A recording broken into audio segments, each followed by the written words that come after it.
In our previous two videos, we performed data analysis on a single table.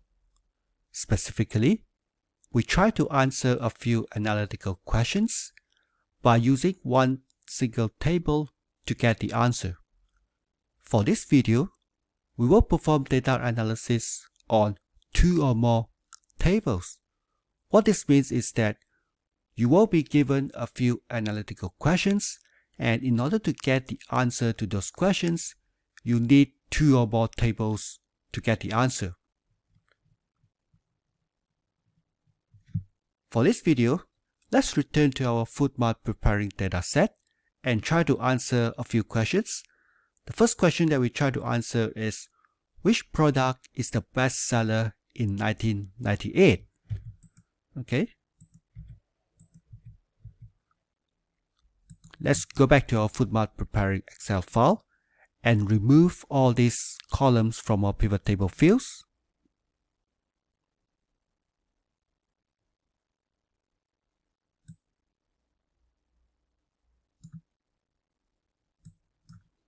Okay. So the question is, which product is the best seller? So obviously, we need to drag let's go to the All tab and drag the product name from the product lookup and go to the transactions 1997-98 table and drag quantity into values. So what you have here is the sum of quantity for each product, but we want to focus on the year 1998. So obviously, to get the year, you need to go to the calendar lookup table and drag year into filters. Now this is the approach that we used in the previous two videos, right? We drag the year column into filters, but for this video, I would like to try out a different approach, right? Let's go to the pivot table analyze tab and select insert slicer. So select the year and press OK. So now what we just did is that we have created a new slicer for the year, and in our data set there are only 2 years, right? 1987 and 1998. So for our question, we are only interested in the year 1998, so please select 1998, and the sum of quantity will be adjusted according to our selection here. So we are interested to find the best seller, right? So let's sort the sum of quantity. Right click, go to sort and choose sort largest to smallest. So we are given the answer to our questions, right? The answer is Great English Muffins with 499 items being sold in 1998. So far so good. Right, let's move on to our second question. Which customer with the most item purchased in Los Angeles in December 1998? So obviously this is a more complicated questions, and it will involve 2 or more tables to get the answer. All right, so let's return to our Excel data set and try to tackle this question one by one. Right, we are interested in the customer information. So what you do is that you need to move the product name out and replace it with our customer information identification.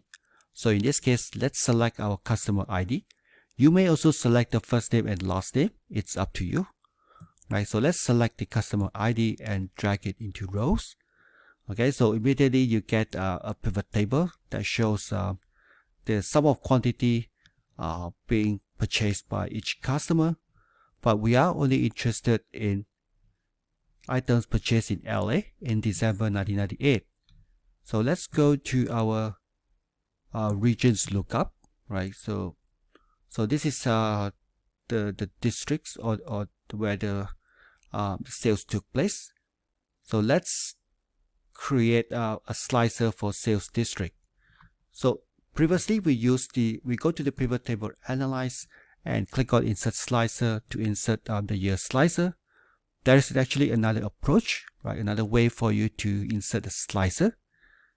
This time I want to right click on my sales district, and select add as a slicer. So now a new slicer is being created over here. Right, this is a slicer for sales district, and we are only interested in Los Angeles. The next thing that we need is the December, right, the month name.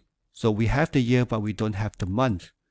Okay, so let's return to our calendar lookup, right, and insert the month name as another slicer.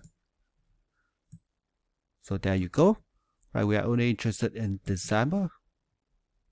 Okay, and let's sort the table from the largest to the smallest. So there you go, right? So you get the customer ID with the most purchases in the district of Los Angeles in December 1998, right, with 49 quantities. So the customer ID is 8546. The last question that we try to tackle in this video is this. Which country has the most returned goods in the months of January and February? So obviously, we are not interested in customer anymore, right? We are interested in the country, right? So we want to know which country has the most returned goods. So let's remove the customer ID from the pivot table fields and go to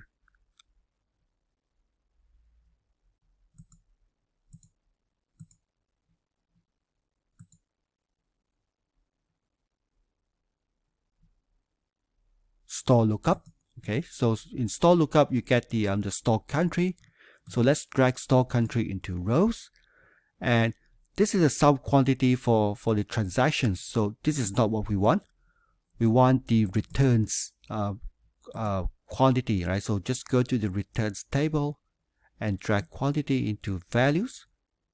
Okay, now we are interested in finding out which country, so the sales district is not needed anymore, right? So make sure you clear all the filter, select the sales district slicer, and press delete on your keyboard to remove it. Okay. The next thing is that we need to find out the returned goods in the months of January and February. So obviously the year is also not needed. So make sure you clear all the filter, select the year slicer, and press delete on your keyboard. And for this month name, we are only interested in January and February. So select January. Now to make another selection, press Ctrl on your keyboard and select February. So you have the answer. But this is not what we want, right? We do not want the label to be months. So this is the country label. So let's change it to country, right, to make our table more descriptive. So there you have it, right? This is the answer to your question, right? Which country has the most returned goods in the months of January and February?